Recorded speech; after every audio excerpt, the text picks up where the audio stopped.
Bismillahirrahmanirrahim. Assalamualaikum warahmatullahi wabarakatuh. Alhamdulillahi rabbil alamin. Wa sallallahu ala sayyidina wa maulana Muhammadin wa ala alihi at-tayyibin at-tahirin wa ashabihil muwalin. Amma ba'du.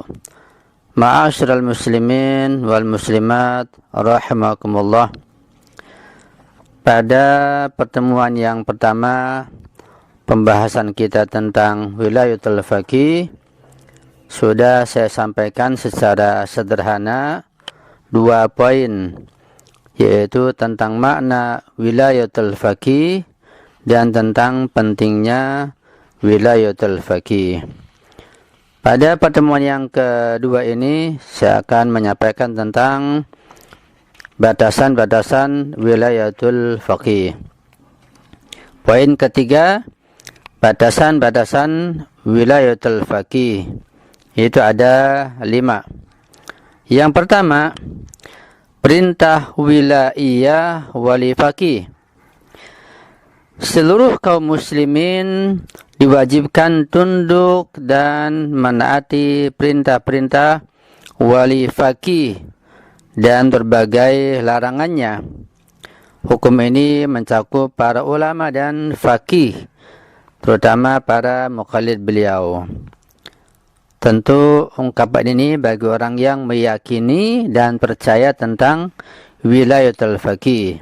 Artinya mereka yang meyakini, percaya dan mengikuti konsep wilayatul faqih, maka dituntut untuk mentaati semua perintah wilayatul faqih atau wali faqih dan juga meninggalkan larangannya. Bagi yang tidak percaya tentu dimaaf dan tidak diwajibkan, konsekuensinya diwajibkan mengikuti perintah wali faqih. Catatan: tidak dibenarkan bagi seseorang untuk menentang orang yang telah menduduki wilayatul faqih dengan alasan bahwa dia lebih layak darinya. Hal itu apabila kursi wilayatul faqih tersebut diperolehnya dengan cara yang resmi sesuai dengan undang-undang yang berlaku.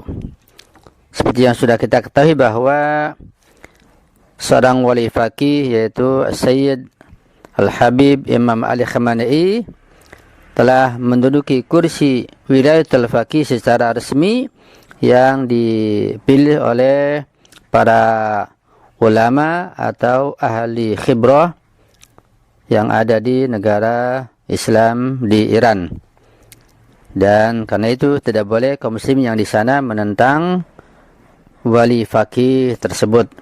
Juga para ulama dan yang lainnya tidak boleh menentang atau misalnya mengadakan provokasi atau melemahkan dan upaya-upaya yang lainnya yang bisa melemahkan negara Republik Islam Iran. Karena kursi yang beliau duduki tersebut itu telah beliau peroleh dengan cara yang resmi sesuai dengan undang-undang yang berlaku di negara tersebut. Karena itu tidak dibenarkan bagi siapa saja untuk menentang beliau sebagai wali faqih urusan kaum muslimin. Yang kedua, hukum-hukum wilayah wali faqih. Hukum-hukum wilayah dan berbagai ketentuan yang keluar dari wali faqih, jika ketika dikeluarkan tidak bersifat sementara, maka hal itu tetap berlaku untuk semua umat Islam, kecuali apabila wali faqih yang baru melihat adanya maslahat untuk menghapus ketentuan tersebut. Satu contoh misalnya ketetapan dan ketentuan atau statement seorang wali faqih, yaitu Imam Khomeini, tentang kewajiban dan keharusan membunuh Salman Rushdie yang telah menghina Rasulullah dan menginjak-injak Al-Quran. Hukum wilayah yang beliau keluarkan Imam Khomeini itu sampai sekarang belum dicabut. dan bahkan penerus beliau, wali faqih yang baru, Imam Al-Habib Sayyid Ali Khamenei masih menetapkan statement tersebut dan beliau belum mencabutnya. Yang ketiga, penerapan hudud atau sanksi.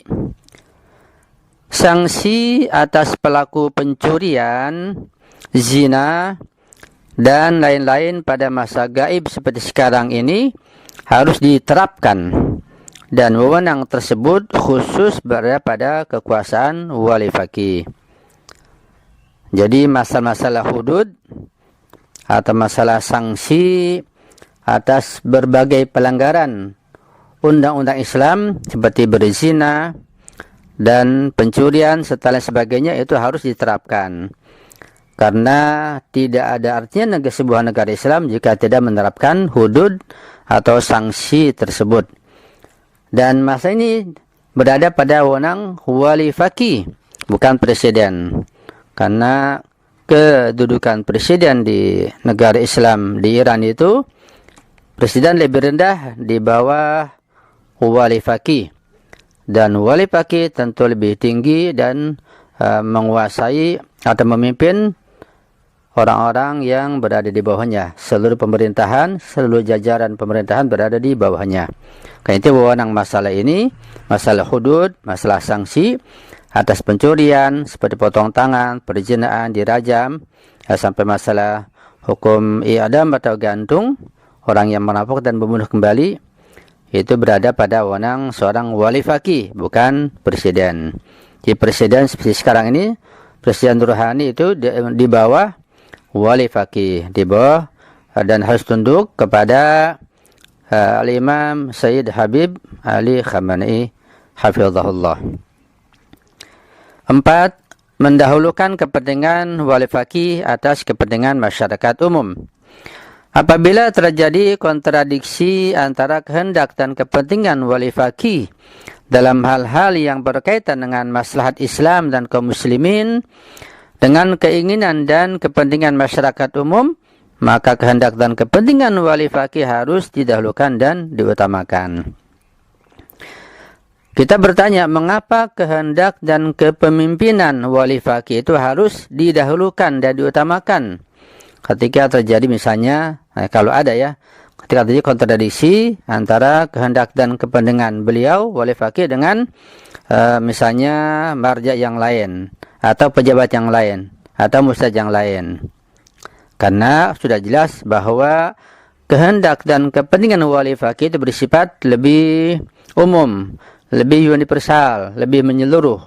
Itu untuk kemaslahatan seluruh umat Islam, bahkan misalnya seluruh dunia, bukan hanya terbatas pada kelompok tertentu. Tapi bisa jadi maslahat yang dikeluarkan oleh seorang marja atau mustahid itu hanya menyangkut para mukallid beliau. Karena itu, dengan dasar ini bahwa kehendak dan kepentingan wali faqih harus didahulukan dan diutamakan. Kelima, pengaturan media informasi. Pengaturan media informasi harus di bawah kekuasaan dan pengawasan wali faqih. Ini satu poin yang sangat penting untuk kita pahami dan kita perhatikan. Mengingat pentingnya media sosial, media informasi. Bahwa pengaturan media informasi, media sosial itu harus di bawah kekuasaan dan di bawah pengawasan seorang wali faqih. Bukan di bawah pengawasan seorang menteri, apalagi tidak juga presiden, apalagi menteri. Dan media tersebut harus digunakan untuk kepentingan dakwah Islam dan kaum muslimin dan untuk menyebarkan ajaran ilahi yang bernilai tinggi. Di samping itu harus pula digunakan untuk memajukan pemikiran masyarakat Islam, mengatasi berbagai problema umum dan menyatukan barisan mereka serta menebarkan ukhuwah Islamiyah di antara kaum muslimin. Ini cita-cita dan ketetapan yang sangat luhur dan tinggi sekali. Pada tujuan media sosial memiliki tujuan-tujuan yang sangat agung dan mulia, yaitu untuk menegakkan keadilan dan mensejahterakan seluruh umat manusia, bukan hanya umat Islam saja. Apalagi bukan hanya umat Syiah saja, bahkan seluruh umat manusia di dunia ini harus di bawah kendali wilayatul faqih sehingga bisa disejahterakan lewat media sosial, dan beliau yang mengatur. Artinya seorang wali faqih harus pandai mengatur media sosial sehingga bisa digunakan untuk dakwah Islamiyah dan untuk menegakkan keadilan dan mensejahterakan seluruh umat manusia di seantero dunia ini. Ma'asyiral muslimin wal muslimat rahimakumullah. Sampai di sini dulu pertemuan kita yang kedua ini tentang wilayatul faqih, dan jika terdapat kesalahan atau kekhilafan saya mohon dimaafkan dan diperbaiki. Dan juga saya mohon doa antum selalu. Saya akhiri wala faminkum. Wassalamualaikum warahmatullahi wabarakatuh.